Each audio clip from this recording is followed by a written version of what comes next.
Mr. President. The senator from North Dakota. Thank you, Mr. President. Mr. President, we're now in the third day of this government shutdown, and once again, our Democrat colleagues are going to have the opportunity to vote for a clean, nonpartisan, continuing resolution that would open the government and allow us to continue working on the appropriations process. Just to kind of give a little perspective on that, here are the statistics showing all of the Biden-era clean CRs that were passed. 13 of them. 13 of them during the Biden administration, and 96% of the Democrats voted for them. Now they can't vote for a clean resolution. How do you explain that? Unfortunately, Democrat leadership is demanding more than $1 trillion in new spending just to keep the government open. So instead of voting for this clean CR, they want more than $1 trillion in new spending in a CR that, I mean, the CR has no Republican priorities in it. It's just a clean CR. So how is it we're supposed to put trillions of dollars of Democrat priorities in a CR that goes till November 21? That's what Leader Schumer has said. And that's exactly why this is the Schumer shutdown. They've taken our government hostage with a list of demands that's really quite astonishing. They want funding for health care for illegal immigrants. They want more subsidies for pandemic-era health insurance, all while actually repealing a $50 billion health care fund for rural hospitals that was put in the One Big Beautiful Bill. How does that make sense? In the meantime, vital programs that support hardworking American families have either been shuttered or are very nearly out of money. Let's end this Schumer shutdown and pass a clean short-term CR, the same kind of clean CR, mind you, that, as I said, 96% of Democrats voted for to support 13 times during the Biden administration, and that's what this shows. Let's pass this clean CR and get back to work and move our appropriations bills through regular order. That's how we're supposed to do it, through regular order. Already, we've made progress in this Congress doing just that. The Appropriations Committee has passed 8 of the 12 appropriations bills on a bipartisan basis.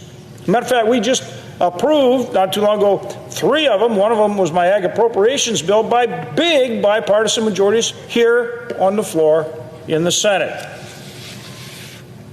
Compare that to the last Congress when Leader Schumer refused to allow us to bring any of the appropriation bills to the floor. In fact, nearly a month ago now, the House requested a formal conference on the 3 bills that I just referenced that we've passed across the floor with large bipartisan majorities.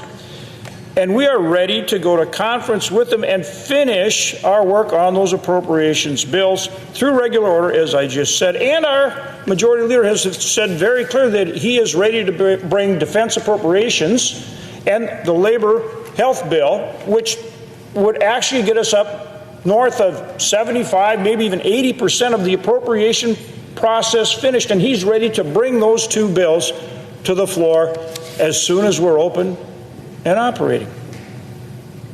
Mr. President, we need to reopen the government to return to our bipartisan appropriations work and get back to conducting the business of the American people.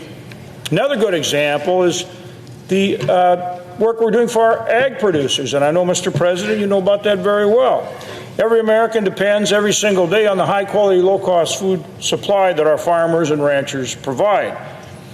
At the same time, our farmers and ranchers depend on access to markets to ensure that they get good prices for the high-quality crops that they produce. This is particularly true, for example, for soybean farmers in my state of North Dakota, where we export nearly 90% of what we grow, a lot of that going to markets like China.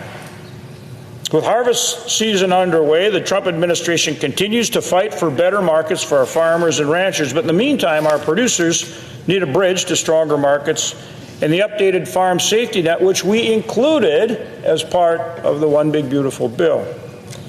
Due to China's efforts to reduce commodity prices and push up the cost of production, our farmers are having a hard time right now, as you well know. As the administration works to secure better trade deals with our nation, it's critical that we don't allow China to use our farmers as a pressure point in those negotiations. That's why I've been working, along with others, with this administration on emergency assistance to bridge that gap while we seek better trade agreements and more export sales for our farmers. Along with Senate Ag Committee Chairman, Senator Bozeman, we've done a lot of work and we're ready to go when the President and the Secretary decide it's time to move forward with a plan that will help bridge that gap and keep our producers afloat. Doing so will give the administration trade team needed leverage in these negotiations with China. U.S. producers deserve to be treated fairly in the global marketplace, not to be used as a tool by China in their negotiations on fair trade, which we demand. The administration's efforts are all about securing better trade terms that not only reduce foreign tariffs, but eliminate the non-tariff trade barriers that other countries use to lock out American farmers and ranchers. And by acting now and providing assistance to our producers during these negotiations, we will send a very strong signal to China that their tactics will not work. That's how we secure better market access for our producers for the long term. And that is exactly what President Trump did in his first term in the negotiations with China. And we worked with him on the market facilitation program to keep our farmers in the game. And the result was that President Trump secured a $50 billion agreement from China to purchase our ag commodities. And that's what we're working to do again. So let's get this government back open so we can continue that hard work. And you know, Mr. President, that's just one example of the work that needs to get done for the American people. So, again, we're going to have a vote here in a little bit.